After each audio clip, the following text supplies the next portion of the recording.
Welcome to our second unit, which is associated with chapter 5 of our book. So we're going to be talking about tissues. Our body systems are primarily composed of 4 classes of tissues. And so we're going to talk about the embryonic germ layers that our tissues are derived from. And then we'll talk about how we can analyze our tissue sections and when we're looking at slides. So our study is histology. Histo means tissues, ology means study of, so we are in the study of tissues, which means we've got to use microscopes. Those cells that we're trying to look at are going to be too small to see with the naked eye. We are made up of over 50 trillion cells. And those 50 trillion cells can be classified within about 200 different cell types. However, we only have 4 broad categories of tissues. What a tissue is it is cells that all have a common function that come together to achieve that common goal. And we have 4 different types of tissues that these 50 trillion cells can be classified into. They can be an epithelial tissue, which is a closely packed cell type that forms the linings of our body. So it's going to form a barrier. And everything must pass through a layer of epithelial tissue in order to get into the body. So it's going to form like our skin and the mucous membranes of our eyes and our nose and our mouth. And it's even going to line the gastrointestinal tract all the way from our mouth through the stomach, through the intestines, and to the anus. And technically, that is just one large, long tube from mouth to anus, and nothing like the food you eat gets into the body until it passes through a layer of epithelial tissue that lines that gastrointestinal tract. And so these cells are going to be very, very tightly packed together to form a barrier. And then we have our connective tissue. And so connective tissues are very widespread and very abundant. It's definitely the most abundant tissue in the human body. And it's kind of like the junk drawer of tissues. It's going to include our tendons and ligaments and our blood and our bone and anything that connects things in the body together. So adipose or fat is also a connective tissue. And then you have nervous tissue, which is highly specialized to conduct electrical impulses. That way cells of the body can communicate with one another. And then we have 3 different types of muscular tissue that all provide movement, whether it's through our surroundings or movement of substances through our bodies, which are classified as muscular tissues. So this microscopic study of these tissues and how they're arranged into organs is histology. And an organ is going to be 2 or more tissue types that come together for a common goal. And the organ is where we finally have a discrete boundary. So tissues, it's kind of fluid and the cells will run into one another and you have to have a real keen eye. The organ is where we're going to finally get a real boundary or a hard line for a structure. Throughout 201 and 202, we will cover 11 different body systems, and each of those body systems will continue to draw on this unit of tissues because that's what makes up our organs that make up the body systems. So we will cover the muscular unit, which goes into detail about this type of muscular tissue. There are 3 different types of muscular tissue that we have that all help move substances. So we have skeletal muscle that is going to attach to bones, and that will help move the skeleton and move your body through your surroundings.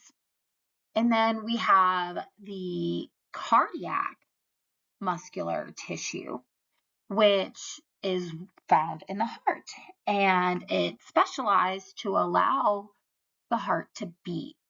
And that beating heart will move blood through our blood vessels to every single cell within our body to deliver nutrients and hormones and get rid of waste products. Smooth muscle we're going to find in those blood vessels, and we're going to find throughout the digestive system. So as soon as you swallow your food, there is a movement called peristalsis that you'll learn about in great detail in 202. And that is how food will get pushed from the esophagus all the way through your stomach and through your intestines until it comes out the other end. Connective tissue is definitely the most abundant tissue in the human body, and it is very diverse. It not only makes up your bone and your blood, but it also includes your cartilage and your tendons, ligaments, and anything that connects organs together, like adipose or fat tissue. So a lot of people think that epithelial tissue is the most abundant tissue, but it's actually not, because just think about how much blood you have in your body and then add the bone to it and all of the other stuff like fat. Nervous tissue, we will talk a lot about in the very end of this semester together.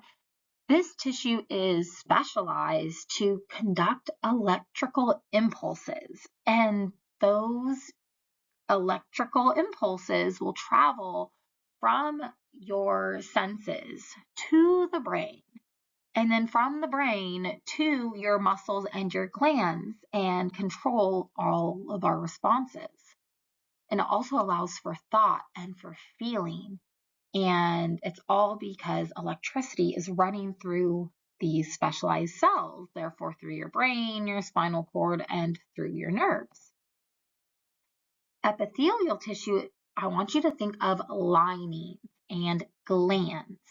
So this is going to create a barrier that prevents things from entering into the body. So it makes up our skin, the mucous membranes of our eyes and our nose, and even that entire pathway from mouth to anus. Nothing truly enters into the body until it passes through a layer of epithelial tissue. So even as food is moving through your stomach and your small intestines and large intestines, that tube, it really is just a tube that goes through the body. Nutrients do not get into the body until it passes through that lining that makes up that internal pathway. And then we've got our glands. So we have like sweat glands, and then we have glands that secrete hormones like the adrenal glands or the thyroid. By definition, a tissue is a group of similar cells and their cell products that are working together to perform a specific role in an organ. So this is always going to have a common goal, common end goal. And when we have these 4 primary types of tissue, they are going to differ from each other in the types of cells that are involved and the functions of those cells. So remember, structure determines function. And there's going to be different characteristics of the material that is on the outside of the cells. So we call that the extracellular matrix. There's an environment around those cells. And sometimes there's very little space, that's filled with that matrix because those cells are right next to each other. Or sometimes those cells are really spread apart and there's a lot more of this extracellular matrix. So the relative amount of space that is occupied by the cells and by the matrix are going to be different in those 4 different types of tissues. And that's going to help us classify them as one of these tissue types. And when we're talking about this matrix and this material that surrounds the cell, it is going to be composed of this kind of clear jelly-like substance that's called ground substance. And that contains water, it's going to have some dissolved gases, minerals, nutrients, and waste. And it's also even going to be a site where we can find hormones. And then there is going to be fibrous proteins that move through that ground substance and are secreted by the cells.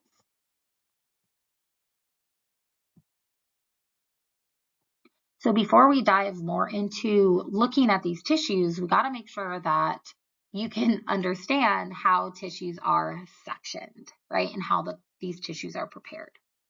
So histologists use histological sections or tissue slices that are very, very, very, very thin. And typically they're only 1, maybe 2 cells thick. And then we have ways to prevent them from decaying because this is like real tissue, right? So you have to fix that tissue so it doesn't disintegrate and decay.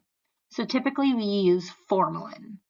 And then when you're looking at the tissues, they're going to be colors. A lot of times they're this purplish or pinkish color, and that is just a stain. It is not really the color of the tissue because if we were to look at the cells, it would be kind of clearish and we wouldn't be able to see much. So we have to use stains, and those stains bind to different cellular components and different proteins that are inside of the cell or on the cell membrane or in that extracellular environment. Those stains are what colors the tissue. And then we're going to have different cuts, the way that we actually slice the tissue. So if you ever see LS, that means it's a longitudinal section, which means the tissue is cut on its long axis or the long way through the tissue. A cross section is abbreviated as CS. That is a transverse cut through the tissue. So it's like a perpendicular cut to the long axis of the organ. So it's a shorter cut. And then we have those oblique sections, which will be a cut that is at an angle between the cross and the longitudinal sections. Right, so if you look at the first figure A, it's a hard-boiled egg.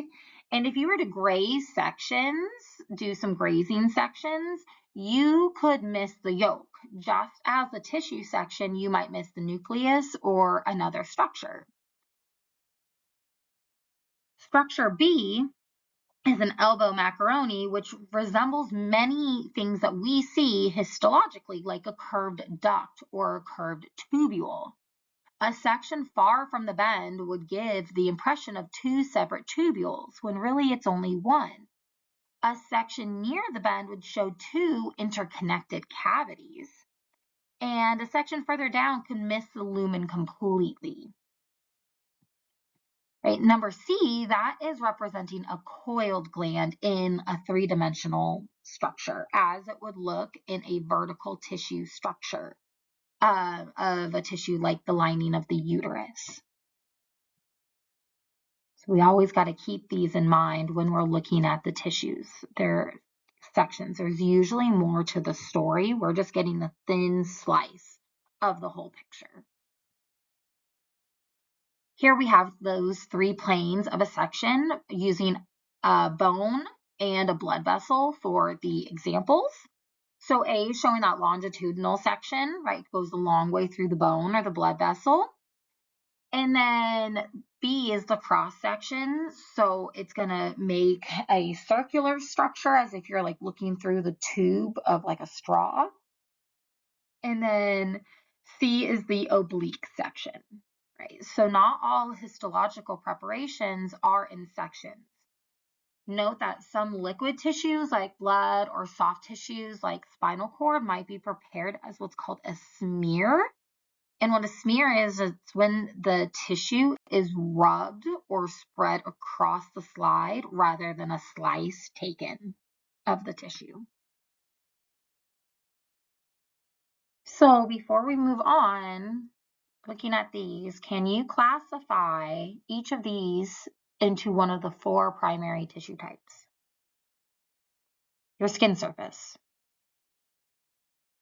fat, spinal cord, most of the heart tissue, bone, tendons, blood, and the inner lining of the stomach. You should be able to classify all of those into one of those 4 types: epithelial tissue, connective tissue, muscle, or nervous.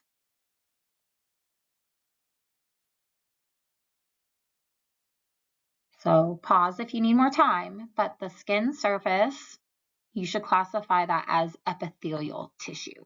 Right? Fat or adipose is going to be a connective tissue. The spinal cord is nervous tissue. Your heart is muscular tissue. The bones, tendons, and blood are all connective tissue. And the inner lining of the stomach is going to be an epithelial tissue. Human development begins with a single cell, the fertilized egg. So this fertilized egg came from a sperm cell that has 23 chromosomes and an egg cell that has 23 chromosomes.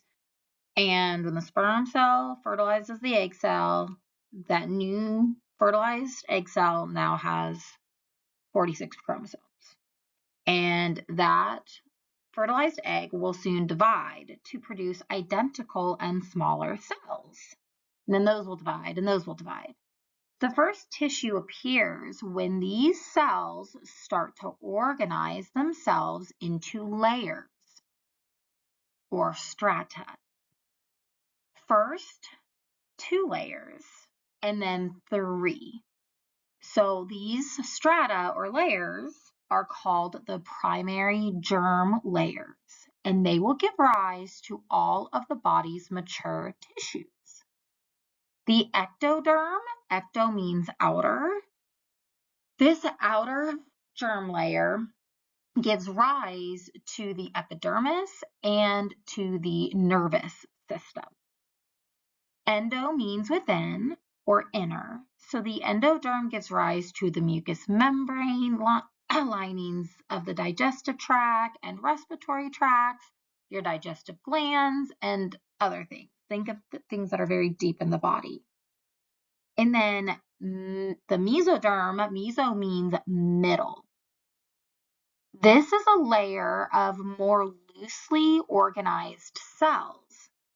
The mesoderm eventually turns into a gelatinous tissue called mesenchyme. And this mesenchyme is composed of a jelly-like substance that's called the ground substance. It's like a gel matrix. And then there are fibroblasts, which are a mesenchyme cell that produces this jelly-like matrix and these wispy collagen fibers that are embedded throughout the gel matrix. Depending on the type of tissue, there's going to be more or less of these wispy collagen fibers. And we'll also find other types of fibers like elastic fibers. And these fibroblasts are typically going to be spread apart. There's going to be a lot of space in between them. These mesenchyme stem cells will give rise to your cardiac muscle, to bone, to cartilage, to blood, and all of our different connective tissues. Most organs are going to be composed of tissues derived from 2 or more of these primary germ layers. Here is a nice image that shows what it would look like if we took a cross section of a fertilized cell. We can see those different layers, the ectoderm, the endoderm, and then the loosely or more widespread out mesoderm cells here.